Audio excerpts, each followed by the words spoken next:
So I'd like to introduce you to, it's 3-3, but it's the Russian, whatever the Cyrillic for 3-3 is. I'm not really going to look that up at the moment because I just know it's Cyrillic. New account, brand new, probably to the recent ban waves. And he's, of course, cracked in every single vehicle he plays. He's also within a Russian squadron, so yeah, do with that with you will. There's a Discord if you want to go bug him. I don't speak Russian, so I don't join those squadrons, obviously. This is a player that was, as always, brought up in the comment, and I have a couple people who have commented on some of my stuff saying they don't know how to reach me. At the moment, the only way to reach me is through YouTube comments. I really don't like to talk to other people, except if it's close friends or people that contact me either through Reddit or through my alternate Discord. I do have an alternate Discord. I don't check it that often. It's probably like twice or 3 times a week at most. But, I like having some semblance of privacy, and if I do ever start a Discord, it would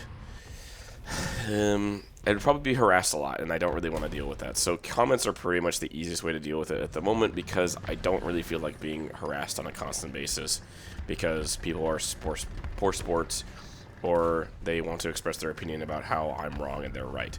The thing is, yes, I understand that I am not perfect in a lot of my arguments, and in reality, I have one video I did a long time ago that was a speculation video on a player because I suspected he was cheating, and I ended up deleting it because I got a lot of flack for it, and you know what, I admit I was wrong on that. But ironically is that player actually got banned in the end, so there is that. So I deleted it out of, yeah, I'm a respectful player. Yes, I understand that the squadron had a problem, or yes, I understand that there was a issue on my part.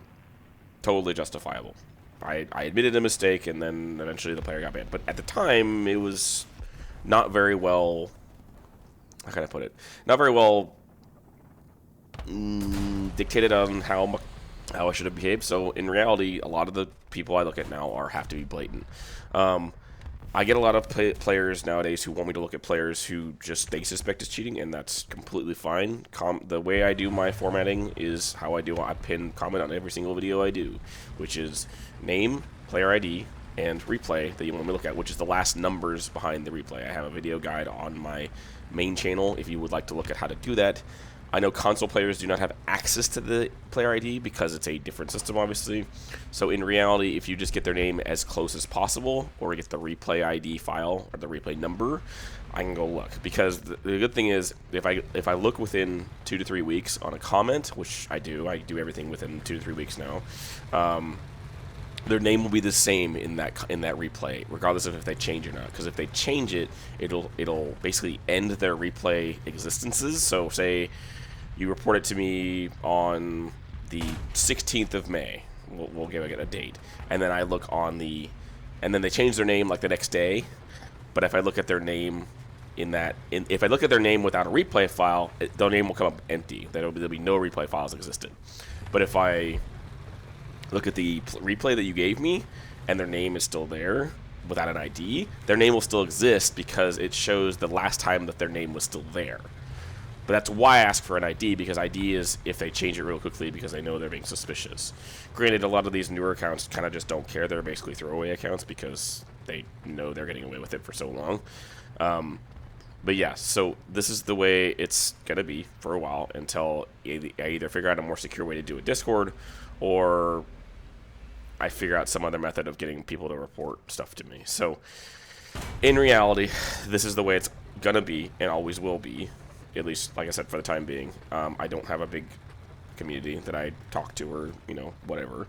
I am a member of the OLYST squadron in terms of their Discord. I have a couple people that I'm talking with on that.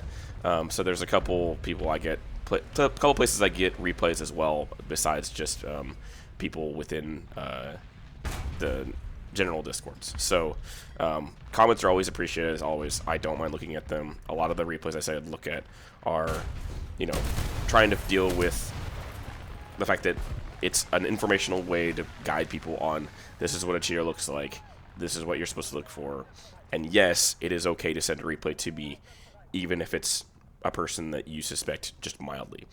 But I will say, you cannot openly suspect a player of cheating if it's like 20 seconds of replay.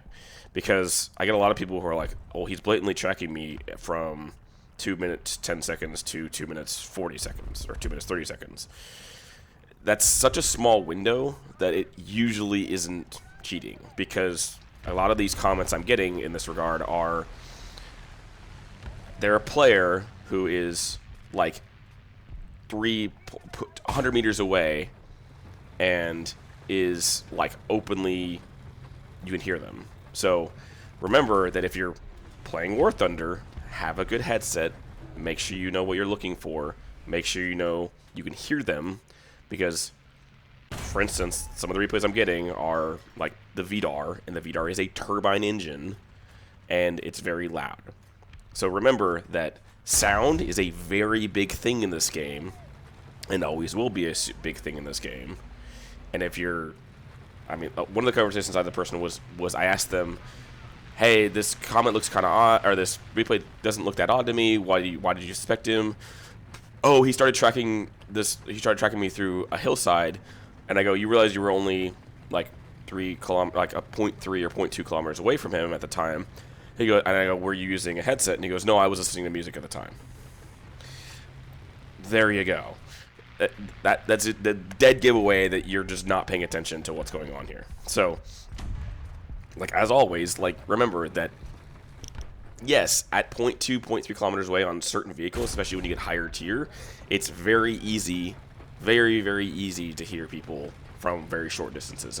If you've ever been in high tier, you'll notice that sounds, basically you start hearing them about 0.4 kilometers away is when you can start hearing sounds. Now, granted, it really depends on the engine, because VDARs you can hear from, like, you know, anywhere from 400 to 500 meters away, and it gets, you know, gets louder as it gets closer. It really depends on how fast they're going and whatnot, stuff like that. So just remember that sound is a big thing, and if you're playing with music on, you're putting yourself at a disadvantage. So I've said it always, like, I play with music on sometimes if I'm turning my brain off, or I'll put on music if I'm like in a plane after I jump in CAS or whatever. That's fine. But I will almost never play with music on in-game, like when I'm in like my own element. So it's a bit of advice for you guys that's the basic premise of, look at how easy that tracking is. It's the basic premise of, yes, you can start hearing things, but like in this guy's case, he's tracking people before he can even see them. So, but, you know, he's trying to play subtle. I don't know why you would try to play subtle when you're being as blatant as obvious. So, as always, I hope you all have the rest of your morning, day, evening, or night, and have a good one.